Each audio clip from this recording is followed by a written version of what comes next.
Kolkata doctor murder கேஸ்ல அந்த பாதிக்கப்பட்ட பெண்ணோட அப்பா அம்மா இருக்காங்கல்ல, அவங்கள கொல்கத்தா போலீஸ் ஹவுஸ் அரெஸ்ட் பண்ணி வச்சிருக்காங்களா அப்படிங்கிற கேள்வியை இப்போ நிறைய பேர் கேட்க ஆரம்பிச்சிருக்காங்க. ஏன் இந்த நேரத்துல இந்த கேள்வி கேட்கப்படுது? அதே மாதிரி இவ்வளவு நாள் பேசாம இருந்த வெஸ்ட் பெங்கால் டாக்டர் ஃபோரம்ல அட்வைசரா இருக்கக்கூடிய கௌஷிக் லகிரி வந்து நிறைய விஷயத்த ஓப்பன் அப் பண்ணி பேசியிருக்காங்க, நிறைய கேள்விகளை கேட்டிருக்காங்க. இன்னொரு விஷயம் என்னன்னா, சஞ்சய் ராய் ஜெயில இருக்கான்ல, அவனுடைய லாயர் வந்து இப்போ மீட் பண்ணி பேசியிருக்காங்க. அங்க அவன் நிறைய விஷயத்த ஷேர் பண்ணியிருக்கான். ஸோ அதை பத்தி தான் இந்த கொல்கத்தா கேஸ்ல ஓவராலா என்ன நடந்துட்டு இருக்கு அப்படிங்கிறத நாம இந்த வீடியோல பார்க்க போறோம்.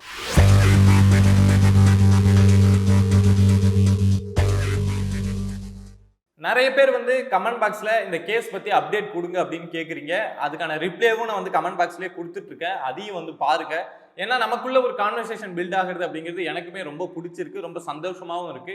அதே மாதிரி நான் எதிர்பார்த்ததை விட ரொம்ப வேகமாவே சப்போர்ட் பண்ணி நம்ம சேனல்ல வந்து நிறைய பேருக்கு கொண்டு போய் சேர்த்துட்டு இருக்கீங்க. அதுக்காக உங்களுக்கு ஒரு பெரிய நன்றியை சொல்லிடுறேன். இப்போ நம்ம கண்டனுக்குள்ள போயிடலாம். இந்த பாதிக்கப்பட்ட பெண்ணோட அப்பா அம்மா இருக்காங்கல்ல, அவங்க வந்து இந்த சம்பவம் நடந்த ஒரு வாரம் வரைக்கும் இல்ல 10 நாள் வரைக்கும் எந்த அளவுக்கு மீடியாவில் வந்து பரபரப்பா பேசிக்கிட்டு இருந்தாங்க, எவ்வளவு விஷயங்களை கேள்வியா வச்சாங்க. கொல்கத்தா போலீஸ் மீதும் அந்த பெண் தகனம் செய்யப்பட்டது ஏன் அவசரமா நடந்தது, ஏன் சூசைட்னு சொன்னாங்க அப்படின்னு பல கேள்விகளை கேட்டுக்கிட்டே இருந்தாங்க.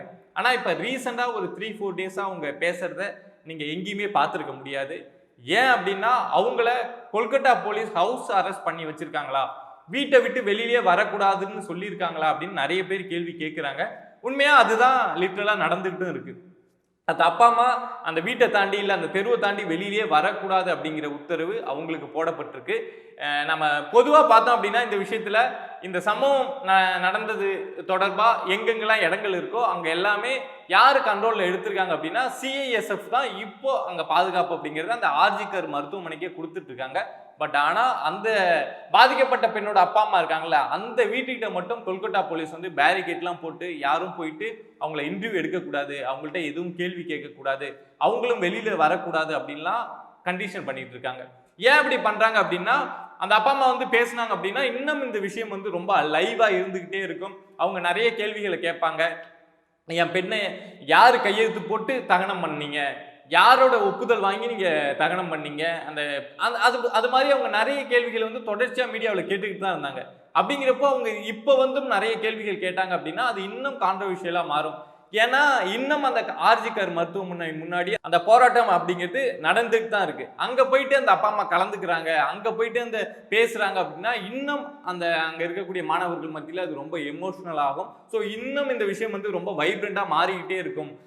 கவர்மெண்ட் நினைக்கிற மாதிரி அப்படியே அமைதி ஆயிடாது அப்படிங்கிறதுனால அந்த அப்பா அம்மாவை இப்போ கிட்டத்தட்ட அதை நம்ம ஹவுஸ் அரெஸ்ட் அப்படின்னு தான் சொல்லணும். ஏன்னா வீட்டை விட்டு வெளியில வரக்கூடாது அப்படின்னு கண்டிஷன் போட்டு உள்ளே வச்சிருக்காங்க அப்படின்னா அதை அப்படிதானே சொல்லணும். அவங்க வந்து பேசல அப்படின்னா வேற யார் தான் பேசுவா? ஏன்னா அவங்களுக்கு தான் அவங்க பெண்ணை பத்தியும் அன்னைக்கு என்ன நடந்தது அப்படிங்கிறத பத்தி ஓரளவுக்கு தெரியும். அவங்கள போலீஸ் எப்படி ஹேண்டில் பண்ணாங்க அப்படிங்கிற விஷயத்த முழுசா அவங்களுக்கு தான் தெரியும். அவங்க வந்து பேசினா தானே தெரியும். பட் அவங்களே பேசக்கூடாது அப்படின்னு சொல்லியிருக்க விஷயம் வந்து எல்லாருமே இப்ப கொஸ்டின் பண்ண ஆரம்பிச்சிருக்காங்க.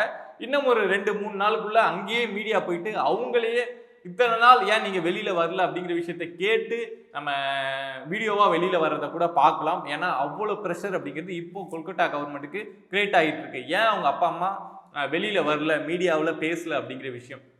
அதே மாதிரி இன்னொரு விஷயம் என்னன்னா, இந்த சம்பவத்தை பத்தி இப்போ கௌஷிக் லகிரி வந்து நிறைய விஷயங்களை வந்து ஓப்பனா ஷேர் பண்ணியிருக்காங்க. ஏன்னா ஃபர்ஸ்ட் அவங்க சொல்லக்கூடிய குற்றச்சாட்டு எல்லாரும் சொல்லக்கூடியதுதான். இந்த விஷயத்த அங்க இருக்கக்கூடிய வெஸ்ட் பெங்கால் கவர்மெண்ட் வந்து ஷீல்டு பண்ண பாக்குறாங்க, யாரெல்லாம் தப்பு செஞ்சாங்களோ அவங்கள பாதுகாக்க பாக்குறாங்க அப்படிங்கிற விஷயத்த சொல்லியிருக்காங்க. அதே மாதிரி இந்த சஞ்சய் ராய் இருக்கான்ல, நான் வந்து இன்னசென்ட், எனக்கு எதுவும் தெரியாது அப்படின்லாம் இப்போ ரீசெண்டா பேசிட்டு இருக்கான்ல, அதை மாதிரிலாம் எதுவுமே கிடையாது. அவனுக்கு எல்லாமே தெரியும், அவன் இன்னசென்ட் கிடையாது, அவனை பிடிச்சா இன்னும் பல பேர் சிக்குவாங்க அப்படிங்கிற விஷயத்தையும் இப்போ இந்த கௌஷிக் லகிரி வந்து சொல்லியிருக்காங்க.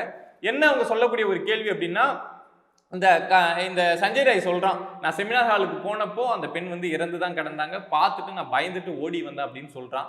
இப்போ ஒரு மர்டர் நடந்து இதை மாதிரி ஒருத்தவங்க பார்த்துட்டு ஓடி வராங்க அப்படின்னா வந்து யார்ட்டையாவது சொல்லுவாங்கல்ல, யார்ட்டையாவது இவன் சொன்னானா?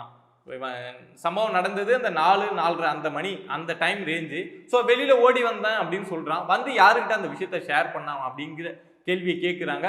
ஸோ அதுக்கு இங்க பதில் கிடையவே கிடையாது. இன்னொரு விஷயம் என்ன கேட்கப்படுது அப்படின்னா, அந்த பெண் அன்னைக்கு இறந்து போனாங்க, அன்னைக்கு ஃபுல்லா நிறைய ஃபார்மாலிட்டிஸ் இருந்திருக்கும். போஸ்ட்மார்ட்டத்துக்கு போறப்போ நிறைய ஃபார்மாலிட்டிஸ் இருந்திருக்கும். அதே மாதிரி தகனம் பண்றப்பையும் நிறைய ப்ரொசீஜர் இருந்திருக்கும். அதுக்கெல்லாம் சிக்னேச்சர் அப்படிங்கிறத அவங்களுடைய பேரண்ட் போடுவாங்க. ஆனா அந்த பெண்ணுக்கு யார் போட்டாங்க? அவங்க பேரண்ட் நாங்க போடல அப்படின்னு சொல்றாங்க. அந்த கையெழுத்தை யாரு போட்டது? அங்க இருக்கக்கூடிய லோக்கல் பொலிட்டீஷியன் போட்டாங்களா? யார் போட்டாங்க?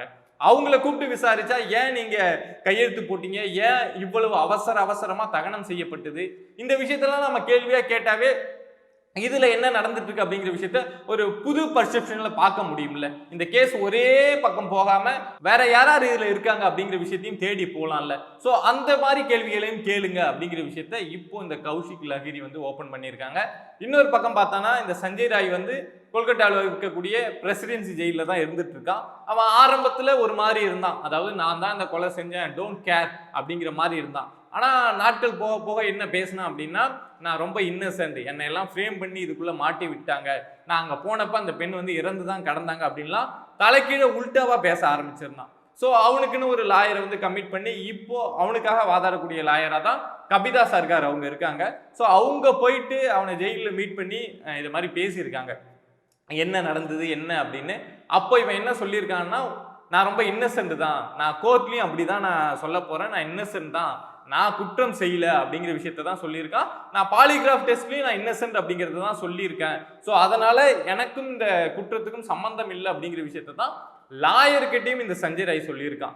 ஆனா இப்போ 2 நாளைக்கு முன்னாடி தான் அதே ஜெயிலில் வந்து அவன் வந்து நான் வந்து அந்த ரொட்டி வெஜிடபிள்ஸ்லாம் சாப்பிட மாட்டேன், எனக்கு வந்து எக் நூடுல்ஸ் தான் வேணும் அப்படின்லாம் கேட்டு பிரச்சனை பண்ணவன் இப்போ லாயர்கிட்ட நான் இன்னசென்ட் தான் அப்படிங்கிற விஷயத்த சொல்லியிருக்கான். ஸோ அப்படி இந்த கேஸ் அவனும் இன்னசென்ட்னு சொல்றான் அப்படின்னா இந்த கேஸ் அடுத்து எங்க போகும் அப்படின்னே தெரியல.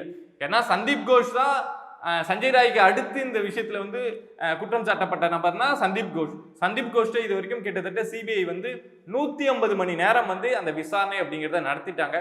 ஆனா என்ன உண்மை வெளியே தெரிய வந்திருக்கு அப்படிங்கிற விஷயம் எங்கேயுமே ஷேர் பண்ணப்படல.